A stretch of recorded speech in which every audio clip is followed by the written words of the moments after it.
Yo, so we're back with a really cool video. So if you actually like it, press on that like button down below so more people could watch that. And it's a way to help your boy out. And subscribe to the channel because we do really cool stuff and we are on the road to doing even better stuff.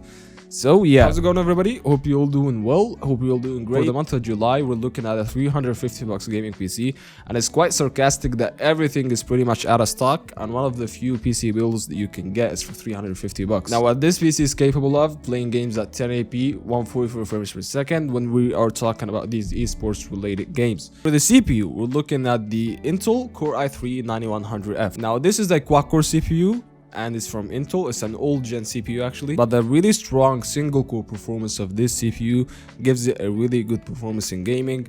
And quad cores are kind of obsolete now, I'll be honest with you, but the thing is that single core performance makes it really good and gives you really good results regarding 1% and 0.1% lows, and it's quite comparable to the Ryzen 5 1600AF. The thing is that we didn't go with the 1600AF because there isn't any B450M board or any AMD AM4 compatible board at the time of making this video in stock right now. And as I said, games like Fortnite, Warzone, Rainbow Six, you'll be getting really great frames per second. And again, as I said, quad cores may be obsolete, but this one is actually really good and it's not as obsolete as the rest of the old gen quad cores. So I really like it, and come on, $75?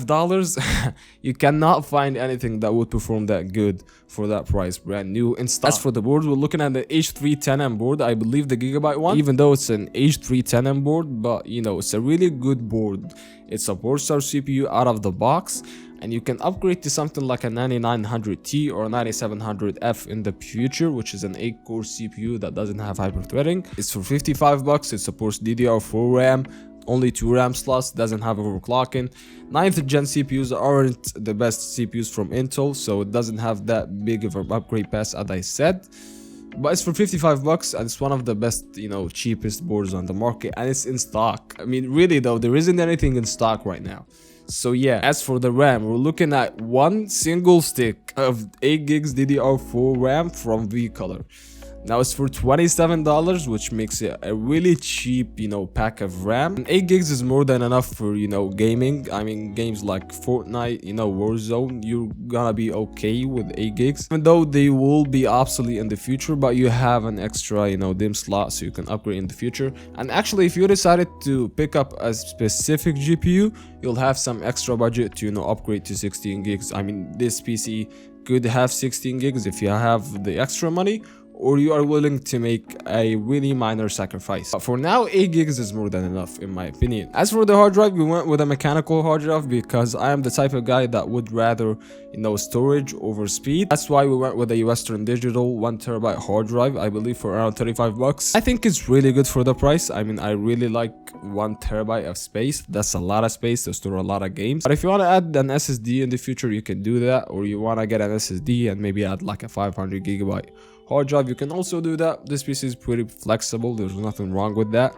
but this is my choice and I really want this space, but it's down to you. As for the GPU, we're looking at two options. We're looking at the AMD RX 570 from Newegg for around $120, or you can pick up a used RX 470 GPU. Also, these mining GPUs have the gaming BIOS pre-installed, so you don't have to do anything, you just hook it up to the PC and you're good to go. And there are also used RX 470s and 570s that are not mining GPUs, but this is a really cool way to save money because we're looking at like $50 difference between a used RX 470 or RX 570 and the new RX 570.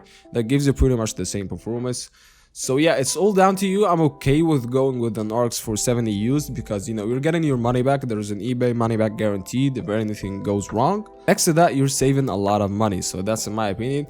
But if you don't want to go used and you're feeling a little bit skeptical, and you don't want to go with an RX 570 because it's too expensive, there's the RX 560 4GB on Amazon for around $100. This is the cheapest GPU that gives you really good performance for the price, but not as good as the RX 470 or 570. So yeah, my recommendation to you, if you want to go with a really good GPU that gives you really good price for the performance, it's better to go with the RX 470 used from eBay. If you don't, you can get it brand new, but you'd go like $20 to $30 over budget. but that's okay. Nevertheless, this GPU gives you really good performance in gaming, like game like Warzone for example. I've seen some results over 100 frames per second, but you're getting this really cool 75 to 80 frames per second stable, so that's actually really good.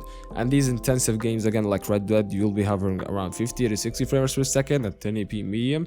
So yeah, this GPU or this PC in general would last you for the next 2 years solid, and it's all in stock right now, and you have nothing to worry about in my opinion. So I guess it's a really good deal if you went for that $80 to $90 used one, or you got it brand new. I'll leave that to you. As for the case, right now the Deepcool Matrexx 30, it's for $35 and it's in stock right now, but it goes out of stock really fast.